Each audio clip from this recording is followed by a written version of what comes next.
Hey everyone, welcome to the Be Bold, Make Waves podcast, a show bringing you inspiring stories of women who are growing and scaling their business. I'm your host, Laura Comark, a website and tech integration specialist who works with online business owners who love their work and not their website. Join me as we have incredible conversations about business, mindset, productivity, and of course, the website and tech behind the business. Let's go ahead and dive in to this week's episode. Hello, and welcome back to today's show. For those of you who don't already know me, I'm Laura Comark, a website and tech automation specialist who works with women who love their work, but not their website. I'm so excited to introduce you to my guest and good friend today, Erica Nash. Erica is a curriculum designer who specializes in helping 6- and 7-figure course creators simplify and streamline their programs for a more efficient and impactful experience. She's the host of the podcast Next Level Course Creator, where she has candid conversations with course creators and industry experts about what it's like to grow a successful program and support students at a high level. Erica, thank you so much for coming on the show today. Can you tell our listeners just a little bit more about you and how you help people?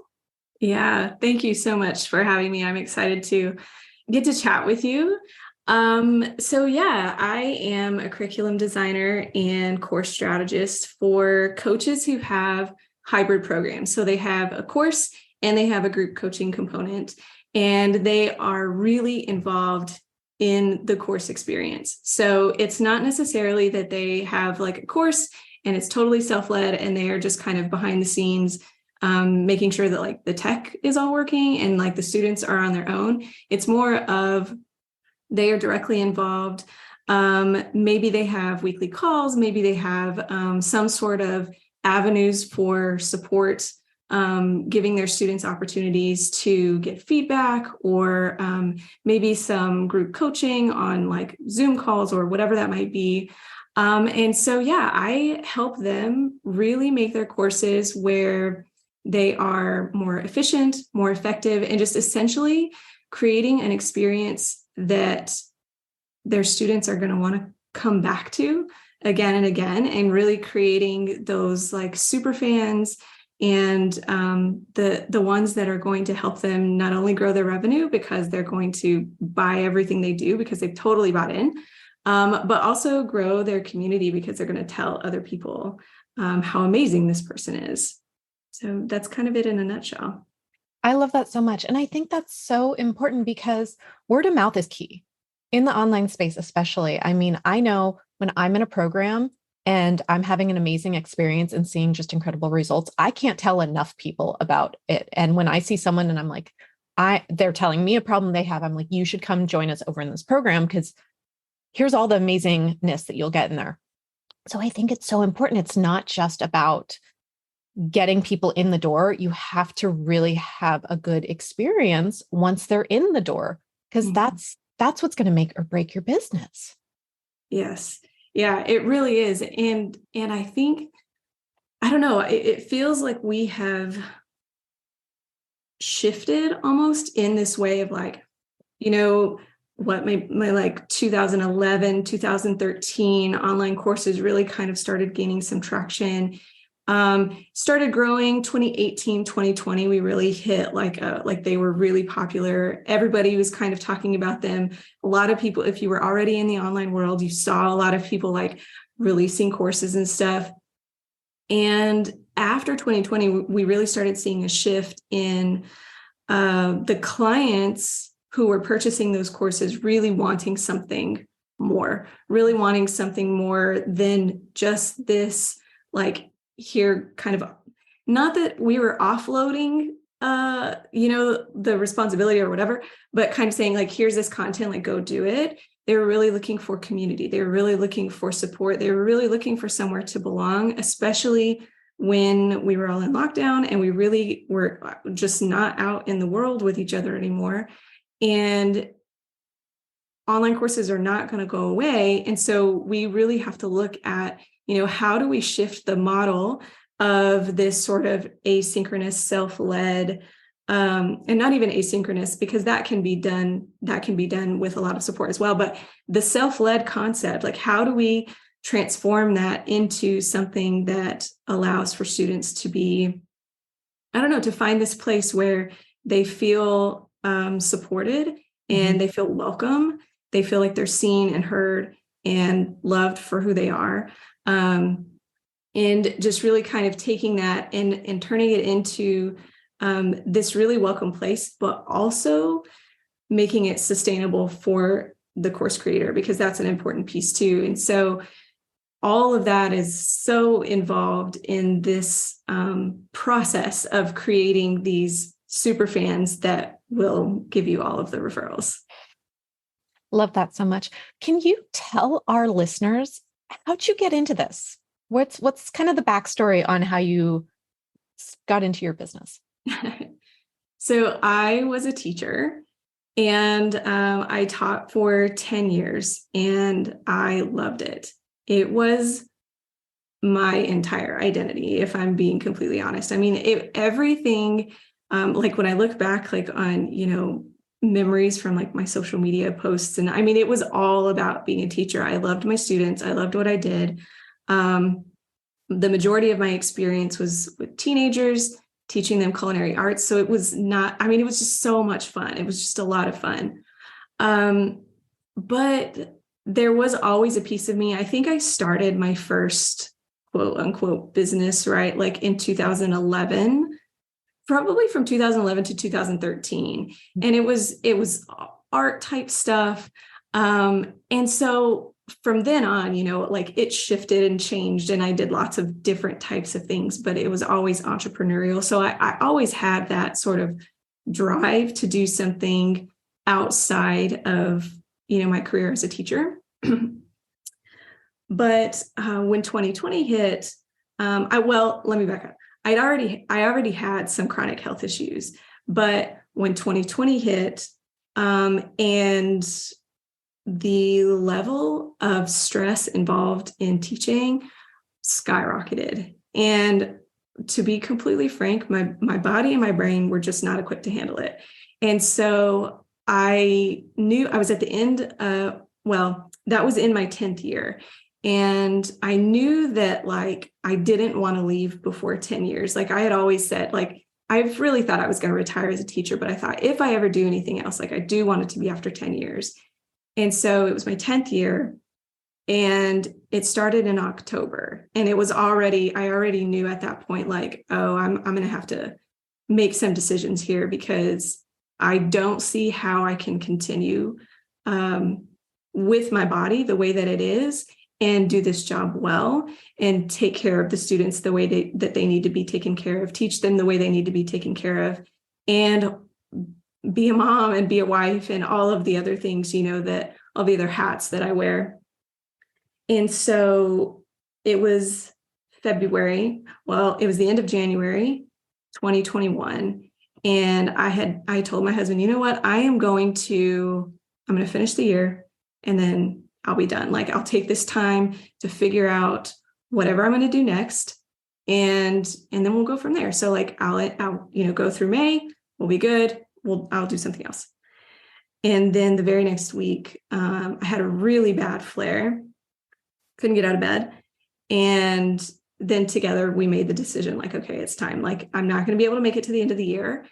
And oh my gosh, it's making me like a little bit emotional. It was the hardest decision, like career-wise, that I have ever had to make. It was so hard. And it was the wildest thing to have to go to school, like the next time I was able to, and tell my students, like, today is literally going to be the last day that I'm here with you. Like, and there were lots of tears on all of it was really, really heartbreaking, but it changed my life. Now I'm 2 years removed, just sort of celebrated my 2-year freedom from education, which now I'm seeing things like in a very different light, because I'm healthy, I'm healed. And so I'm 2 years removed, and my stress levels are nowhere near where they were. They're almost non-existent. And all of that to say is I started as a teacher, and kind of took a little bit of a journey, and I know I skipped some in there, but I took a little bit of a journey to get here to where I am, where I'm still using the skills that I was using as a teacher, but not having to deal with the stress that came with being a teacher. And so there were some things in between, pivoted a couple of times, but ultimately landed where my heart was and where my skills are, and figured out a way to make that work, for a business for myself. And truly it came about through, just, I love education, obviously, like I'm obsessed with learning.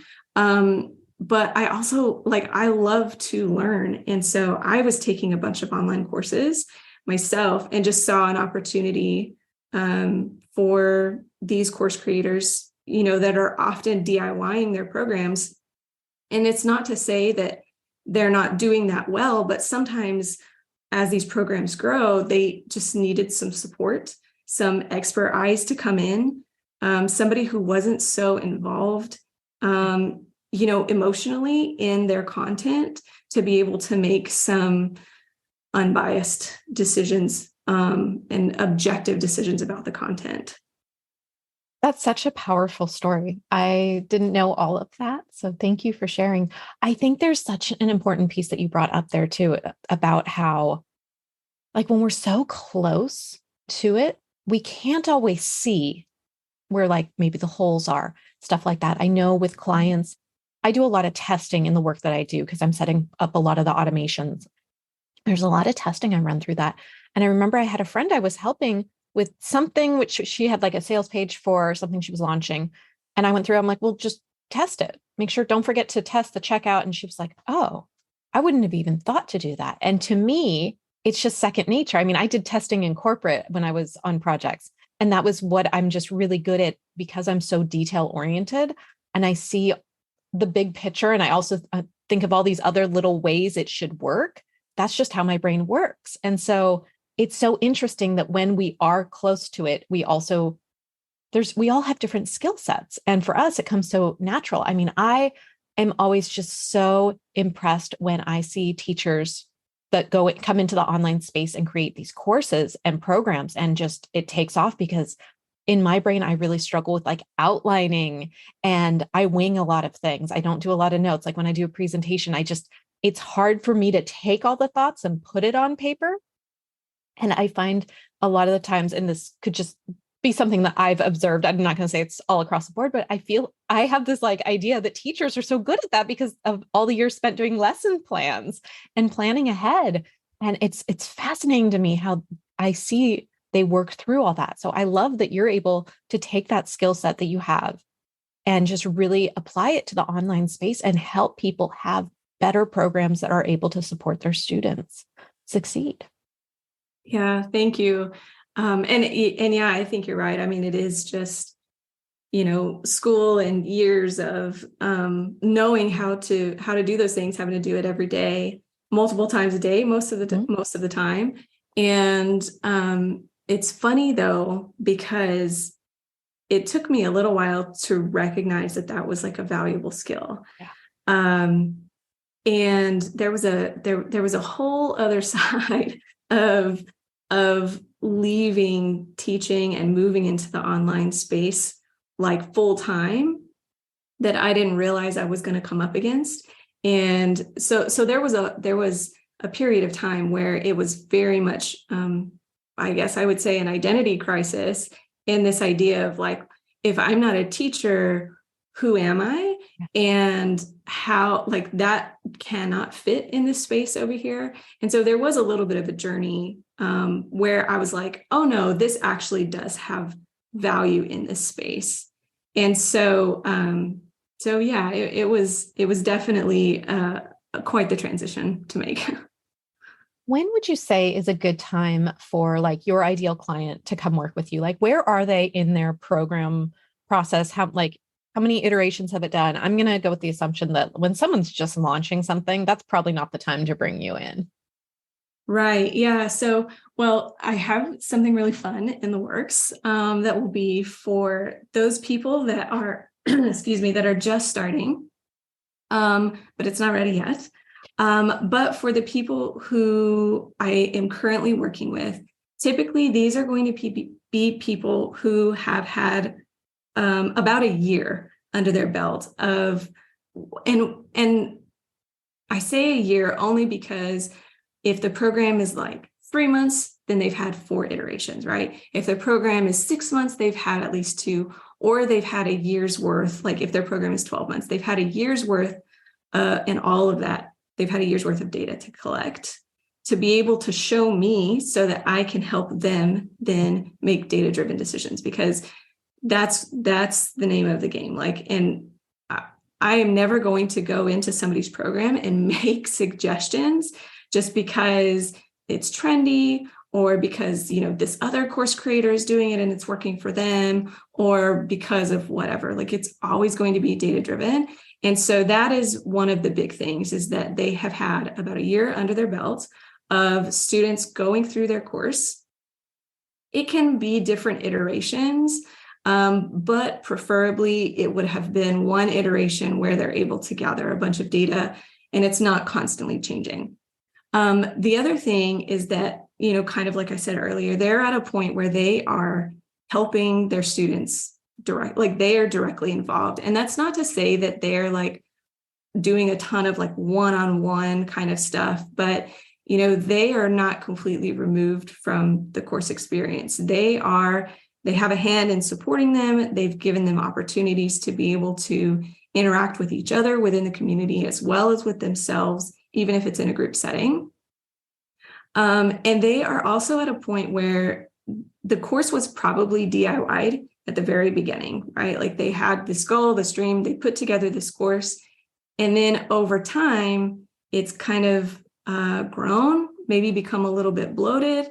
As students are asking questions, they're creating new things and putting in, extra modules and extra lessons. Maybe they're doing bonus content. Maybe they're at the point where, like, they raised the price a couple of times, but along with that price raise, they are unconsciously justifying the value. So they're like packing it full of bonuses. And so their program is doing what it needs to do, but maybe they're hearing from students like, oh, this is a lot of content. This is overwhelming. Where do I start? I don't really know how to find things, stuff like that. I've definitely been in courses like that and in programs where I get in and I'm like, now what do I do? And it's overwhelming. And it sometimes can be a less is more. Yes. Yes. I love less is more, because a lot of times what happens, and again, it comes from a good place. It comes from a place of giving, right? Like, I fully believe that course creators create courses because they want to help people and they want to do their best to like really offer that value. They tend to be like very nurturing, and in that nurturing, they tend to give a lot of themselves away. And so in an effort to be really helpful, they offer all of these things, but in reality, it's not super necessary. When we look at this, at course creation through the less is more lens, we can really pare stuff down to offer only what is necessary to reach the goal and have more of an impact and really get students making progress really quickly. Yeah, because that's the ultimate goal. Is we want, I know, for me, I love to watch my clients succeed. Like, that's to me the biggest reward in the work I'm doing. And I know it's the same with my course creator clients, that's like, we want our students to succeed. Like, that's huge. That's what we want. Exactly.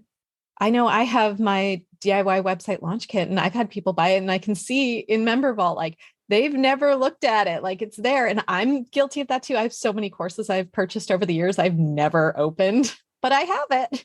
Yep. No, same. What would you say is one of like the biggest mindset challenges you had to overcome in your business? It would definitely go back to the identity crisis and just the idea of me sort of having value outside of the classroom. And it really kind of, and this was through a lot of support, a lot of outside voices that were really gentle with me. This came through a lot of like outside coaching and all of that, but recognizing that my hang up was that I felt like I didn't belong in the online space, that, like I was kind of I was this teacher, right? And like I had this other, and as a teacher, I had a community. When I left teaching, I felt like I had abandoned that community and now I didn't have one. And so it was very much like, I don't belong here. I don't have a network. That was a story I kept telling myself. I don't have people that I can reach out to or make offers to, or all of these things. And if I did kind of think of like, oh, well, maybe I could reach out to this person, the story would be, well, why? What do you have to offer them? And so that was probably the most challenging thing. And like I said, that it didn't happen without a lot of support, and I still find myself coming up against it. But the time between like recognizing it is shorter than it was before. I can recover faster. So what do you do when you feel that coming up? When that like hits you? Is there something, do you have like a mantra you tell yourself, or do you have like some great self-talk of like how amazing you are? I do. I'm a Christian. Prayer is a really big part of that. And so like just having that sort of faith that my worth is not in my work and it's elsewhere is really helpful. I have, like I said, support from people who are just really kind and gentle with me and really understand the online business space. I have their words in my head. The one that is really the most prominent is, I guess I can just kind of tell this was kind of an involved story. So we were at a retreat, and we were all kind of talking about this idea of me like not feeling like I belong.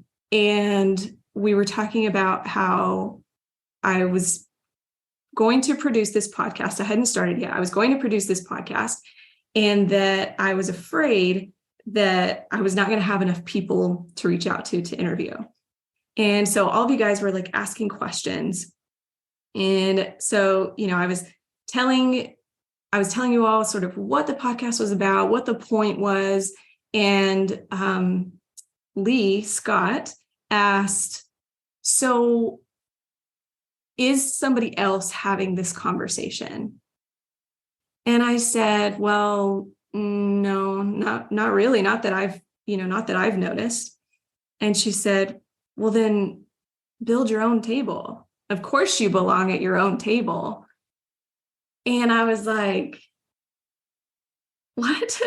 Like, my mind was just completely blown. And like, literally, it changed my life. Like, I don't know what it unlocked, but it was something that was just like that's so simple, but it was so profound that it really, truly gave me the ability to change the way that I think about inviting people to the podcast, or even just like reaching out and just introducing myself. Like before it would have been, oh, I could never do that, but then I have this on, I have it on my computer over here on a sticky note, because I have to reference it often. And so reminding myself that like, it's my table and I get to invite whoever I want to it, and I belong here, and I get to help other people feel like they belong too. And that's probably been one of the biggest things. I love that. That was so our audience knows, we were both at this retreat, and it was just the most profound moment. And when Lee said that and the whole room got silent, everyone kind of just sat back a little bit, and the mic just, echoed as it fell and hit the ground. It was so good and so inspiring. For all of us, I think it changed all our lives. I mean, I think of that story all the time of what she said. And because I have the same mindset stuff that'll come up when I'm reaching out to people to be on the podcast, and it's my table. Yeah. Yeah. And it, I don't know, it still blows my mind. Like, it's such a simple concept. And I'm like, why didn't I think about it that way before? But, when you have all of this mind stuff going on, like, sometimes you're not the best person to be like telling yourself whatever, and you need an outside voice. And that outside voice has really stuck, and I believe will continue to stick. I think right there, that's also the importance in being in a mastermind and having like a supportive network of other business owners around you that, help cover you in that warm, fuzzy blanket when you need it, and also help like rip off the Band-Aid when you need to hear the hard things. Absolutely. Absolutely. And that's one of the reasons why I love working with course creators that are at the phase that they are of the people that I work with, they're involved, is because of the community aspect, because that adds so much value to the entire course offer. Like, absolutely, somebody that has a self-led course, like, I fully believe that there is value in that and there's a place for that. But my heart is where there's community involved, because it just adds a whole different level of support that they might not be able to implement the strategies if that support is not in place.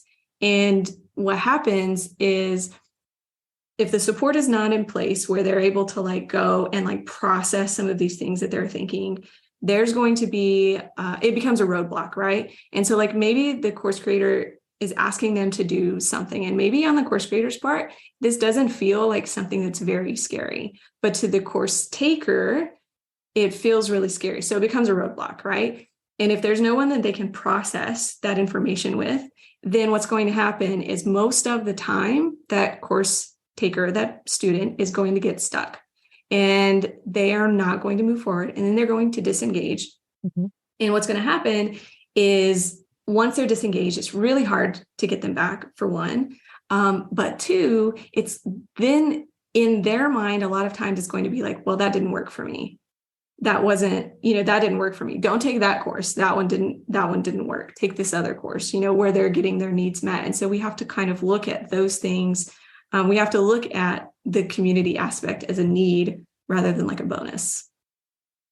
If someone is listening to this podcast right now and they have the course, they have the community, and they're like, what would be some first steps? Should they be like surveying their audience? Should they be doing interviews with current students? Should they bring in outside? Like, what's some actionable steps people could take to just start, even get the process started of finding out how to better support their community? Mm-hmm. Yeah, first, the answer is always to gather data. Always, always, always. And so whether that's bringing in somebody like me, like I'll go in and audit and do all of the things, or doing it yourself, the first step of the process is going to be looking at things like, what is the overall goal of the course, and how does everything fit into that goal? Looking at, the content, and literally going in and looking at the like video analytics. Who's watching? What are they watching? How much of it are they watching? Are they actually watching all of the video, or are they watching bits and pieces of it? And like that kind of stuff. Student interviews is a great way to go right to the source, asking questions, and also being prepared for answers that you don't really like. So I don't typically recommend that people do this if they're in a phase of their life where they can't handle feedback that might not be very kind. So if somebody is just in a really vulnerable state and kind of feeling raw, I would not recommend going in and like doing student interviews and all of that stuff. Like, yes, there's probably going to be some really wonderful things that come out of that, but there will also be some really hard things that come out of that. And so just kind of a caveat there. But really taking a deep dive into the data, collecting information from students, and really just taking a good hard look at what you're presenting to the world versus what's going on inside the course, and do those match up. And like, if you're selling, if you take this course, you're going to be able to XYZ. And inside the course, you're able to do XYZ, A, B, C, D. Just kind of not saying that that's a bad thing, but it can lend to like that sense of overwhelm and all of that stuff as well. Does that need to be pulled out to a separate course? What do we need to pare down? What do we need to add to? So that's kind of a little further down the line. But as far as first steps is to gather data or bring it in. I love that so much. I mean, the data is so important in our businesses. I know I talk to clients all the time and they're, wanting to make changes to things. I'm like, well, what's your opt-in rate? How many people are viewing the page? Because a lot of the time I find with my people is they just need more eyes on their offer. Yeah. And that's really the next, just, you need to tell more people about it. Mm-hmm. And I would, to kind of add to that, I would also say that don't ever make changes without data. A lot of times, and I see people doing this, they go into their courses and they change things because they got one piece of negative feedback, because they are, maybe not getting the exact results they want right now. And so they feel like they have to change a lot of things. So they're kind of assuming that they know exactly what the problem is. And maybe they're totally on the money. It's very possible. But sometimes that's really not the case. Mm-hmm. And when we make changes based on feelings and not facts, we create a lot more work for ourselves. And oftentimes we create a lot more work and a lot more roadblocks for our students.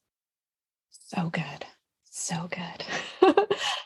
What would you say is something you're really proud of when I'm so big on celebrating? You know this about me.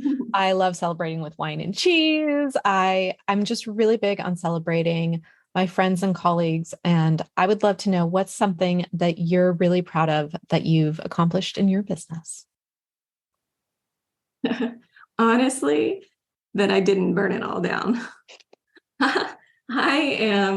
I really am just so, because there was a time where it was like, you know what, maybe this is not what I want to do. When in my heart of hearts, I knew that it is exactly what I wanted. But business is hard. And sometimes you get on that ledge and you're like, maybe I should just burn all of this down. And then that's again where, you have community that really sort of gently talks you off that ledge and reminds you just to keep going. And so I'm just really proud that it's still here. They take the matches out of your hand. Yes, exactly. They're like, we're going to set this over here. Let's go walk over here and have a little chat. Yes. Yes. I've been there. I've been there many times. For sure. Oh my gosh. I love that. So there's not a lot of people talking about this. I'd like to talk a little bit about your podcast and kind of the conversations that you have there.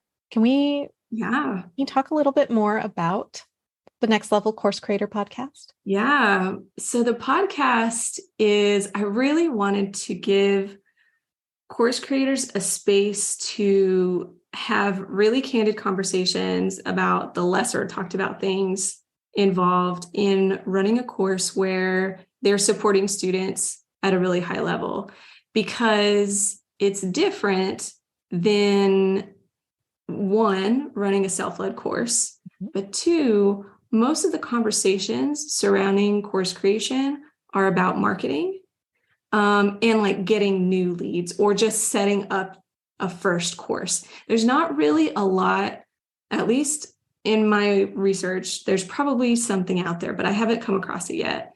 There's not a whole lot being talked about the actual nitty gritty details of course creation, and especially at this level. And I really just wanted to offer course creators a place to talk about those kinds of things. And obviously, I just love those conversations. I love conversations that are not just the expected. I really like to kind of dig deep. And I also I just love to talk about all things learning. And so it gave me a space to really kind of nerd out about that kind of stuff. But yeah, that's really the point of it. And it's been really fun. And yeah. I love that so much because, yeah, I've listened to your podcast. It's fabulous. I love the conversations you're having with the course creators on there. We've had a number of overlap in some of our interviewees, our guests. Yeah. And it's been really fun. I enjoy listening to those conversations, and I'll make sure to link that up in the show notes as well. Thank you. What would you say you're doing that's kind of being bold in the industry? I think we kind of already touched on this a little bit, but Yeah, I think, I don't know. I think that maybe, I don't know if challenging is the right word, but maybe challenging the current course model. And really looking at, like, let's really involve educational strategies to educational content, and not making it look like school, but all of those strategies and theories, they're research based. And so if they apply to public education, they also apply to private education, which is what this is. And there are different theories concerning teaching children and teaching adults. And so really kind of looking at that. And so, I don't know. Yeah, it would really be challenging this idea of the course creation experience being, I don't even know how to say it, like, as a student, you're solely responsible for XYZ. And my challenge is that it is a very give and take partnership, where the course creator is responsible for creating a course that is the best course that they are able to produce, with opportunities for support and growth and all of that stuff for the student. And then the student is responsible for engaging to the best of their ability. And until both of those pieces are there, we're unable to have the best course experience possible, right? And so I think a lot of what we've seen in the past is that there is this course that has been created and is, of course, absolutely valuable and incredible. But oftentimes it's like, okay, my part's done now. Now you get to take it, and now you're responsible for the rest. And yeah, I'm challenging that idea. And it's scary, and it's not always welcome, and not everybody agrees, and that's totally okay. And like I said, there is a place and a time for that self-led course. But yeah, I think that there's something to be said for the experience that a client gets when there's a little more involvement on the course creator's part. I love that so much. Yeah. As someone who's, again, taken lots of self-led courses and then also invested in programs that have curriculum as well as the community and the coaching, I don't want self-led courses anymore. I want to be where I can get coached. And I'm at that level in my business. I'm here for the coaching. I'm here for the community. I'm here for the support.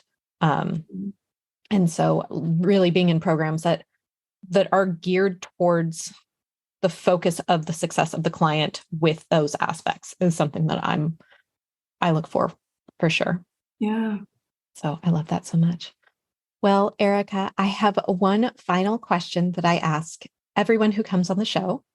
And that is, what is one piece of advice you would give to someone when they're first starting out that would help them be bolder, be louder, and make waves in their business?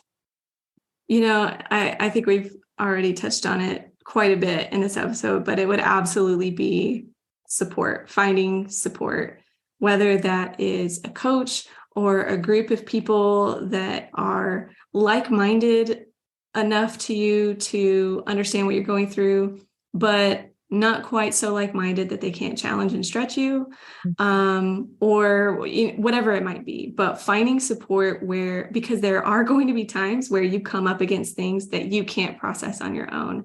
And it's so valuable to have outside voices that can lead you in a direction in a healthy way, and also kind of challenge you to think differently and change maybe a broken paradigm that you're operating in, or change your beliefs about something, or change your story about something, because there are things that we operate in that we can't see, but other people can, that can be problematic and get in the way of our business journeys. I love that so much. I think that's excellent advice and a great place for us to finish up the episode. Erica, can you tell our listeners where they can find you, hang out with you, find out more about you? For sure. My website, ericanash.com, ERICA. And I'm on Instagram occasionally at Erica Nash Design. And then on my podcast, Next Level Course Creator, Apple, Spotify. It's also on my website. Awesome. I will link all that up in the show notes. Thank you so much for coming on the show today. This was so much fun. So fun. Thank you for having me. Thanks so much for listening to this week's episode. Be sure to check out the show notes at lauracomark.com/podcast. And if you're ready to turn your website into a marketing machine, get more sales, save time, and simplify the back end of your business, grab my free resource, Power Integrations for your website. Head on over to lauracomark.com/power. If you enjoyed today's episode, make sure to subscribe. And also, I'll just love you forever if you leave me a review. It helps get this podcast in front of other people that can help inspire. Thanks so much for listening. I'll see you next week. Bye now.